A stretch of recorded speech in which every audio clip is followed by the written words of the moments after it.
말씀은 마태복음 14장 28절부터 31절까지 말씀입니다. 마태복음 14장 28절부터 31절까지 말씀 한 절씩 교독하시겠습니다.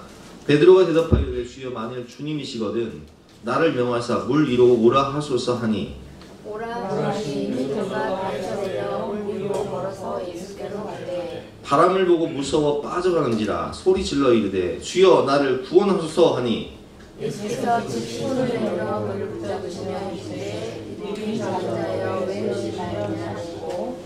아멘. 오늘은 믿음이 작은 자들이여 주님을 더욱 많이 바라보라 라는 제목으로 본 말씀을 의지해서 함께 은혜를 나누도록 하겠습니다. 오늘 말씀을 딱 가슴에 손을 얹고 우리 함께 이렇게 오래 딱 나한테 하는 설교입니다. 딱 나한테 하는 설교입니다. 저는 저 자신한테 하는 설교. 여러분들 여러분 그렇습니다. 오늘 제가 하나님의 시선을 묵상하다가 그런 말씀이 나오더라고요. 우리는 언제 믿음이 작아지나요? 여러분 언제 믿음이 작아집니까? 오늘 하나님의 시선 내용을 보면 예수님께서 제자들을 책망을 하신 부분 5번 책망하셨다고, 이 믿음이 작은 자들하고 5번 책망하셨다고 하는데 제가 그래서 5번이 어디 있나 한번 찾아봤어요. 근데 그 5번이 다 마태복음에 있더라고요. 근데 이 믿음이 적다라는 의미는 어떤 의미냐? 오락가락 한다는 거예요. 헬라어로, 언어로 오락가락 한다. 갈 때도 오락가락 하듯이 바다 물때도 오락가락 하듯이. 그래서 야고보서 1장에 보면 그 정확한 의미가 있어요. 믿음이 작다라는 게 어떤 의미인지, 오락가락 한다는 게 어떤 의미인지. 자, 읽어보겠습니다. 너희 중에 누구든지 지혜가 부족하거든 모든 사람에게 후히 주시고 꾸짖지 아니하시는 하나님께 구하라. 그리하면 주시리라. 믿음으로 구하라는 거죠. 오직 믿음으로 구하고 조금도 의심하지 말라. 의심하는 자는, 즉 믿음이 작은 자는 마치 바람에 밀려서 막 요동하는 바람 물결 같이 오락가락하니 이런 사람은 무엇인지 주께 얻기를 생각하지 말라. 두 마음을 품어 모든 일에 정함이 없는 자로다. 근데 여러분 우리 마음이요 왜 이렇게 오락가락하는지 모르겠어요. 눈을 감고 기도하면 믿음이 있는 것 같다가 또 눈을 뜨고 현실을 보면 또 믿음이 없는 거야. 제가 우리 그 화초 여기 복도에 나온 화초들을 보면 어떤 화초들은 저게 지금 사는 것 같은데도 죽은 것 같고 죽은 것 같은데도 살아있는 화초가 있어요. 살았는지 죽었는지 잘 알 수 없는 시들시들한 화초도 있단 말이에요. 그 모습을 보면 꼭 우리 모습 같다는 거예요. 믿음이 어떨 때는 있는 것 같기도 하고 또 어떨 때는 믿음이 없는 것 같기도 하고. 그래서 예수님께서 오늘 제자들에게 뭐라고 말씀하세요? 믿음이 작은 자들아, 오락가락하는 자들아. 여러분 우리가 제자들의 모습과 똑같아요. 그래서 오늘은 성경 말씀을 통해서 우리의 믿음이 언제 적어지는지, 적어질 때가 언제인지 그 원인을 살펴보고 우리가 어떻게 해야 큰 믿음을 가질 수 있는지 하나님의 말씀을 통해서 함께 배워보도록 하겠습니다. 첫 번째로 우리가 믿음이 작아질 때는 언제냐? 먹고 사는 문제로 고민할 때. 아이고 참 우리나라 경제가 지금 많이 안 좋아졌잖아요. 작년 연말부터 뭐 자영업자들도 20만 명 이상 문을 닫고 우리 동네만 봐도 엄청나게 문을 닫고 있고 가게 재정도 마찬가지고 교회 재정도 마찬가지고 참 어려워졌단 말이에요. 그러다 보니까 먹고 사는 문제로 정말 월급 받으시는 분들은 좀 덜 하시겠지만 사업하시는 분들은요 참 타격이 심각해요. 매출이 20-30% 이상 줄었단 말이에요. 그러다 보니까 염려가 되어야 한대요. 아니 고정 지출은 나가야 되는데 생활비며 애들 교육비며 대출 이자며 고정 지출은 나가야 되는데 수입이 줄어드니까 염려가 되어야 한대요. 염려가 되죠 당연히.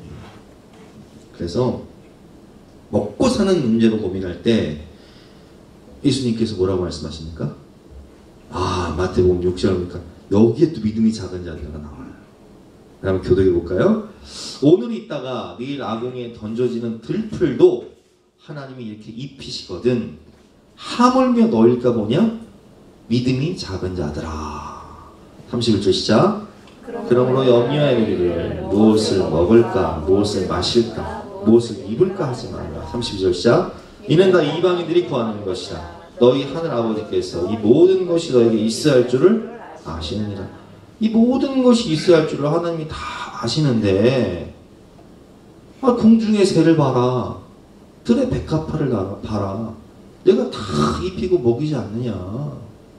무엇을 먹을까, 무엇을 마실까, 무엇을 입을까 염려하지 말아라. 이 모든 것이 너에게 있어야 할 줄을 하나님이 다 아신다는 뜻은 무슨 의미예요?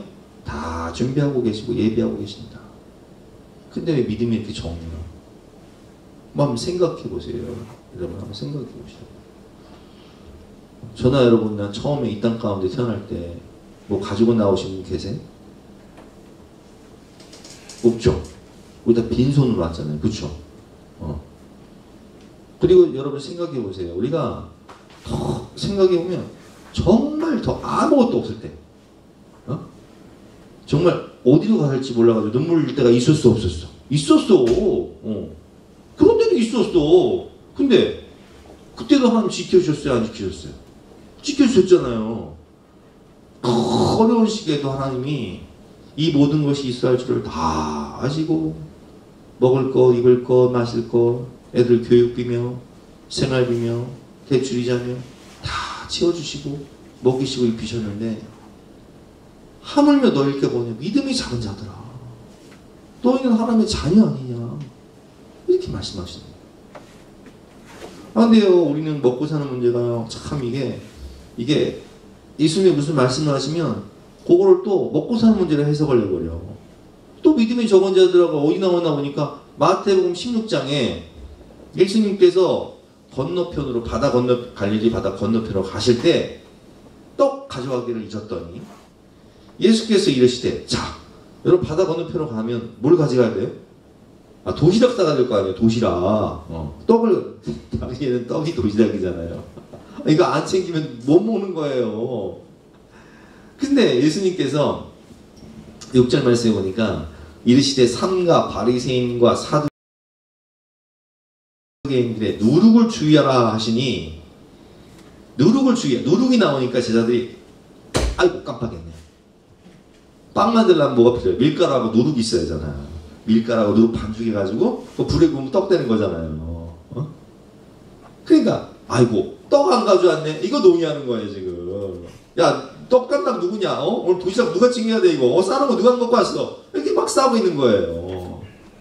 7절 말씀에 제자들이 서로 논의하여 이르되 우리가 떡을 가져오지 아니하도다 하거늘, 예수님께서 그 이야기를 들으시고 기가 막힌 거예요. 예수님께서 삼가 바리새인과 사두개인의 누룩을 조심하라는 것은 그들에게 잘못된 교훈이 누룩처럼 퍼져나가니까 그 교훈을 조심하라는 말씀인데, 제자들을 귀에는 뭘로 들어요? 이게 먹고 사는 문제, 떡으로 이제 해석이 되는 거예요. 이게. 그래서 예수님께서 8절 말씀에 이렇게 말씀하십니다. 시작. 예수께서 아시고 이르시되 믿음이 작은 자들아 어찌 떡이 없음으로 서로 운운하니. 여러분 보세요. 예수님께서 뭐라고 말씀해요? 어찌 떡이 없음으로 너희가 서로 논의하냐. 아니 생각을 해봐라. 9절 말씀 한번 같이 읽어볼게요. 시작. 너희가 아직도 깨닫지 못하느냐. 떡 5개로 5,000명을 먹이고 주운 것이 몇 바구니며 5병이어의 기적. 그리고 떡 7개로 4,000명을 먹이고 주운 것이 몇 광주련지를 기억하지 못하는 7병이어의 기적. 여러분 우리 예수님은요 5병이어의 기적을 행하시고 먹고 남은 것 거둔 게 12광줄이 12바구니가 됐어요. 그쵸? 근데 제자들은 아직도 뭐하고 있어요? 떡이 없음으로 논의하고 있네. 그러니까 예수님 뭐라고 말씀하세요? 아이고 이 믿음이 작은 자들아 꿀밤에 한 대 맞아야 돼. 응? 꿀밤 한 대 맞아야 돼. 믿음이 작은 자들. 그렇게 말씀하시는 거예요. 하여튼 우리가 믿음이 되게 없어. 그죠? 항상 먹고 사는 문제, 미래, 노후, 딱 나한테 하는 설교다. 딱 나한테 하는 설교다. 두 번째로 뭐 때문에 우리가 믿음이 작아집니까? 상황과 현실이 너무 무섭고 위태롭고 힘들 때 그때 믿음이 작아져요. 오늘 본문 안에 마태복음 8장을 보면, 자 보세요. 8장 24절부터 한번 교도해 보겠습니다. 바다에 큰 돌이와 배가 물결을 덮이게 되었음에 예수께서는 주무시는지라. 25절 시작. 그 제자들에게 나와 깨우는데 주여 원하소서 우리가 죽겠나이다. 여러분, 제자들의 원래 직업이 뭐예요? 어디 바다요? 뭐예요?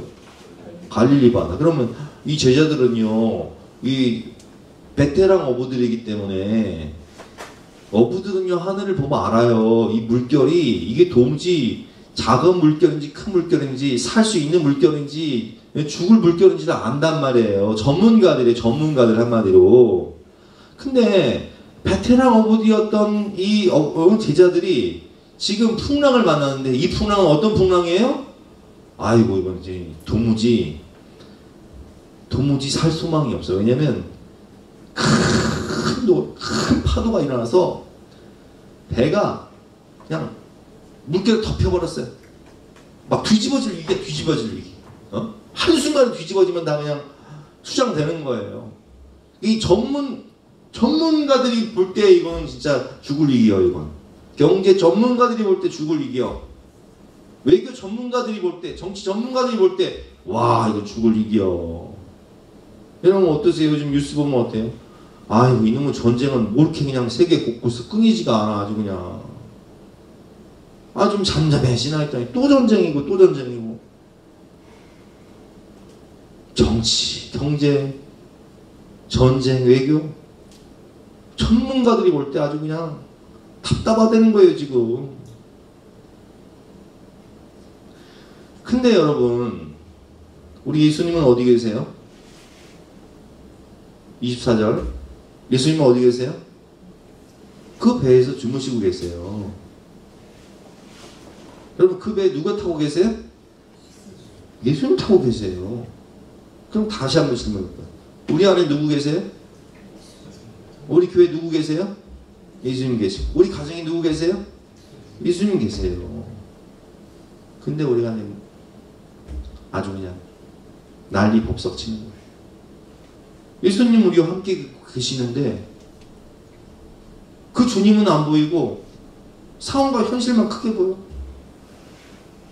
그러니까 예수님께서 뭐라고 꾸짖습니까?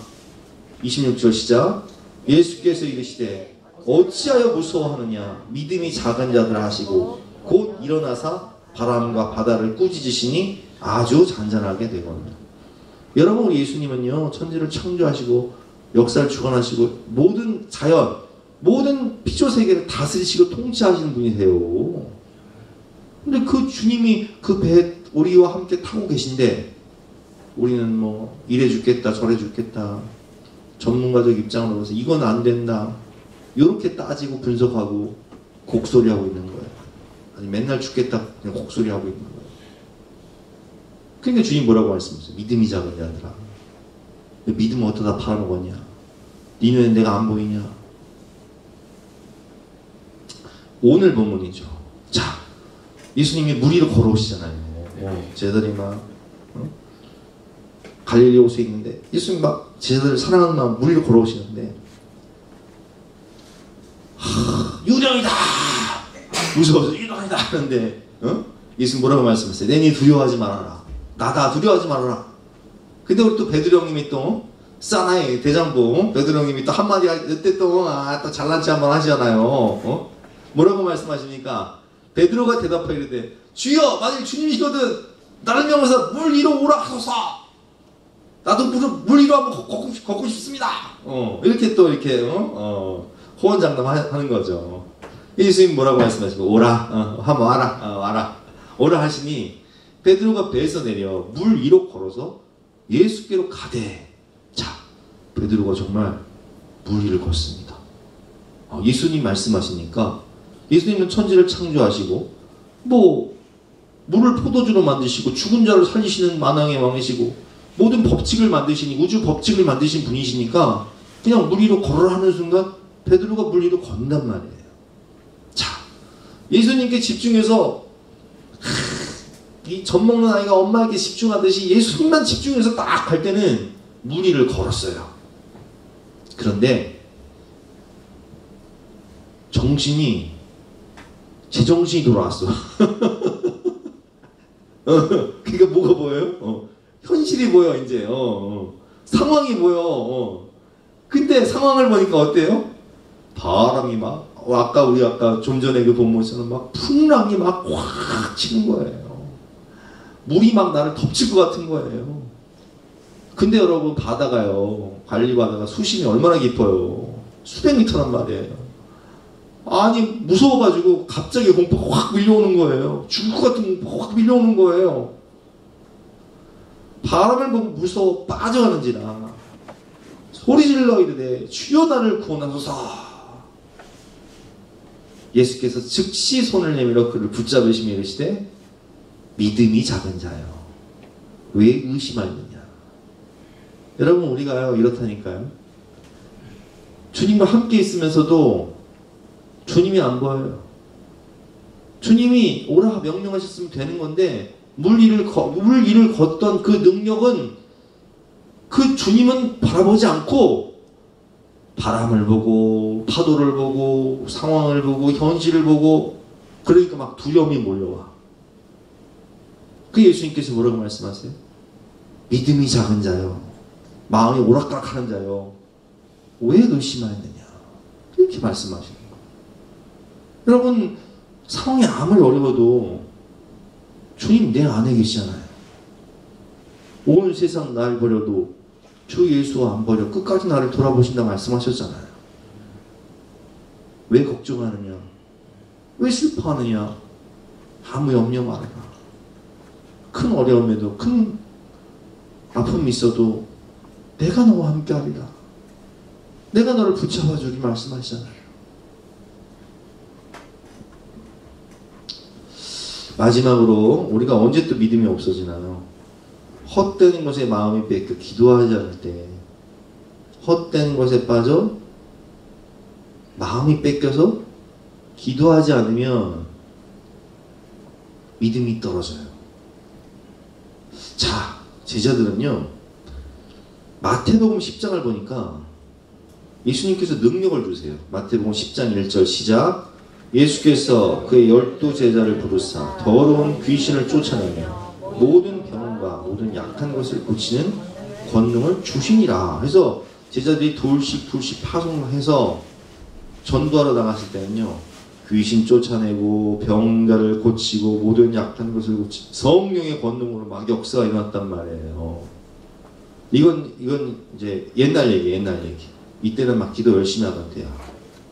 근데 마태복음 17장 딱 돌아보니까 이건 이제 배경이 어떠냐면은 변화산 사건이 있었어요.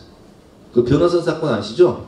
예수님께서 변화산에 올라가셔서 영광스러운 광채를 하늘의 영광을 입은 그 아름다운 찬란한 모습으로 변화하신 거예요. 거기서 모세를 만나고 엘리야를 만나잖아요. 그쵸? 근데 거기에 누구 쫓아갔어요? 베드로, 또 야고보, 요한 셋만 갔어. 그러니까 12제자 중에서 셋만 가니까 나머지 9은 어디 있어요? 산 아래에 있어. 그러니까 제자들이 지금 불만이 생겼어. 뭐요? 왜 이거 사람을 차별하는겨? 뭐 예수님은 뭐 맨날 베드로, 야고보, 요한만 뭐 데리고 다니고 이럴 수 있어? 이러다가 우리가 예수님 왕 되시는 순간 이거 우리가 우의정, 영의정, 좌의정 다 뺏기는 거 아니요? 세상에 이럴 수 있어? 하면서 뭐에 빠졌어 지금 얘들이 허태, 명예, 권세 이게 빠진 거예요. 다 쓸데없는데. 그리고 제가 올해 시찰장인 거 아시죠? 시찰장이에요. 제가 작년에 서기였고 올해 시찰장 해야 돼요. 근데 저 작년에 서기할 때 6개월 하다가 안 한다고 그랬어요. 나는 다 필요 없다. 종에 총대고 나발이고 시찰장이고 난 다 필요 없으니까 하고 싶은 사람들 해라. 나는 목회나 열심히 하란다. 했어요. 그거 내가 총에 총대가 하면 뭐 할 거고 그 시찰장 하면 뭐 할 거고 그 명예권세계 뭐 나한테 뭔 소용이 있어요. 목회나 열심히 하지. 물론 뭐 하고 싶은 사람 있으면 하고 뭐 그거 하는 사람도 필요해요. 하지만 저는 아니더라고요. 여러분, 그래서 예수님이 3명의 제자들과 함께 변호사에 내려왔어요. 내려가 뭐 여기가 좋사온 초막셋을 짓고 예수님 쓸데없이 하지 말라 내려가자 했더니 밑에서 아주 그냥 난장판이 벌어진 거예요.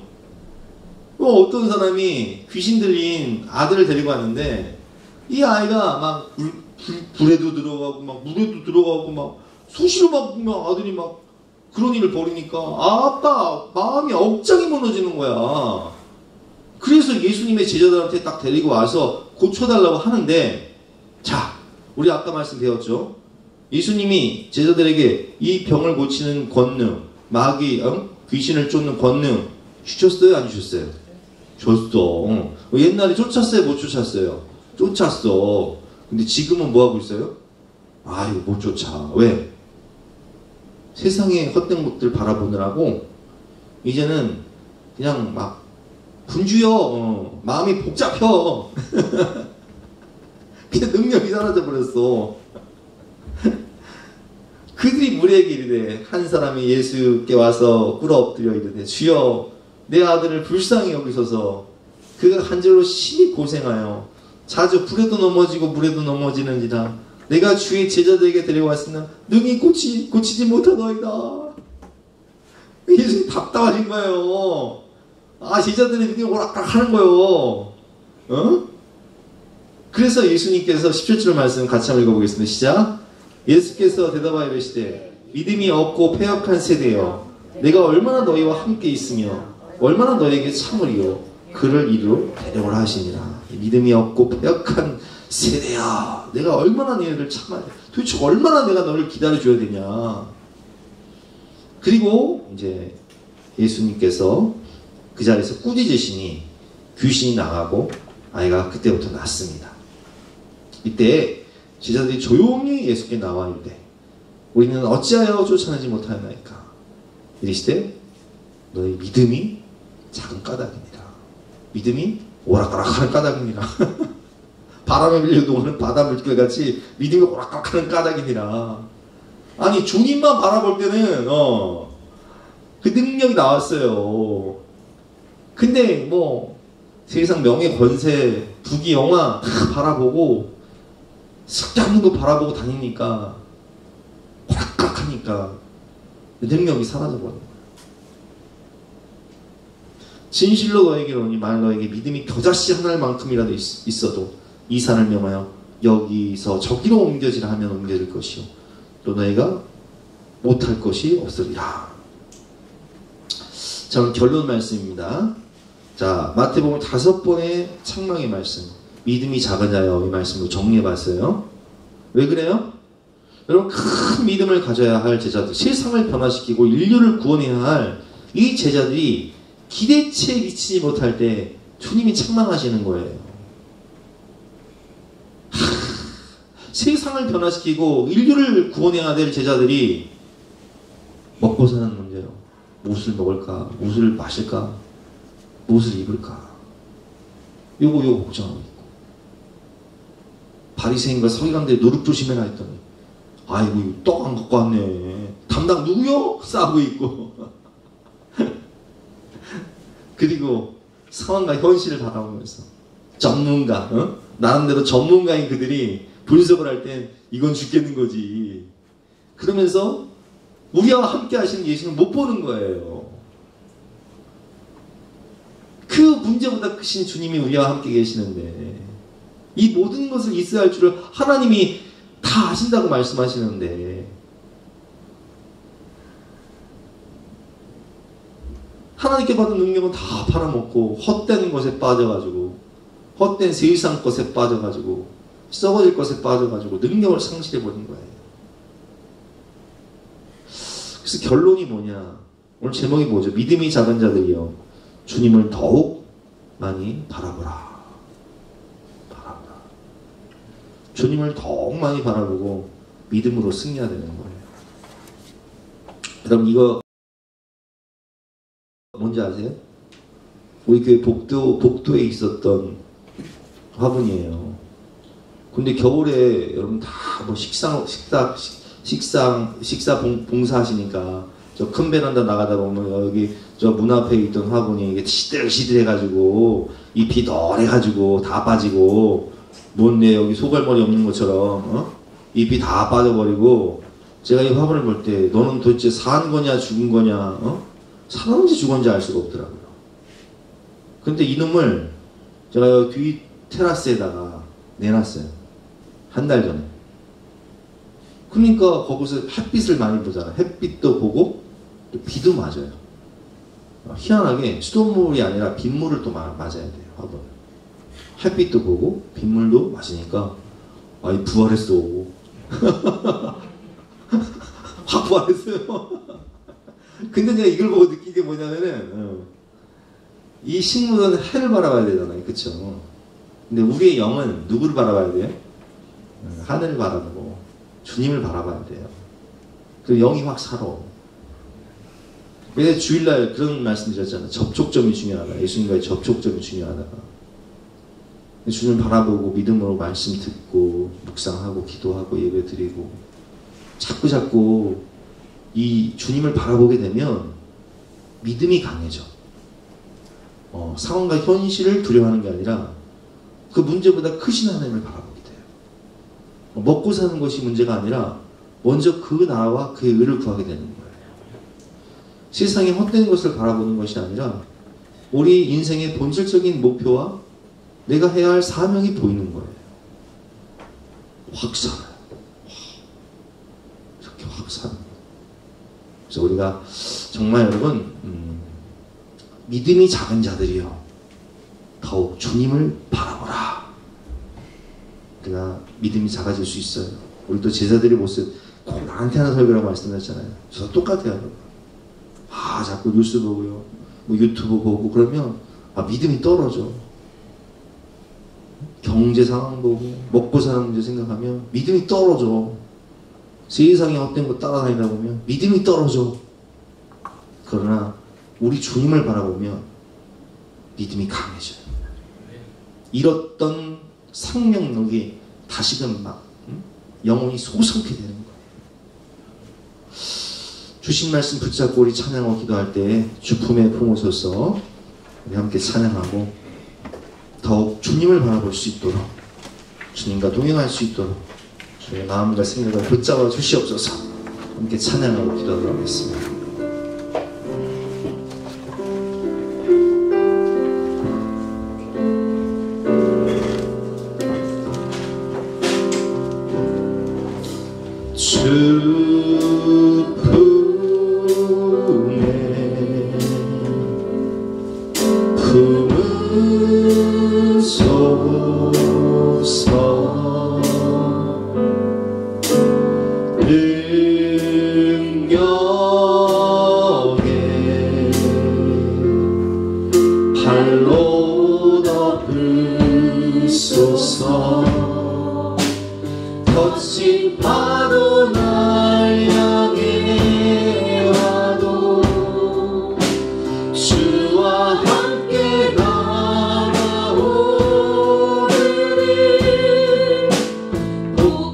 가운데 나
주여 한번 해주시고 주신 말씀 생각하면서 간절한 마음으로 학생 도하시겠습니다.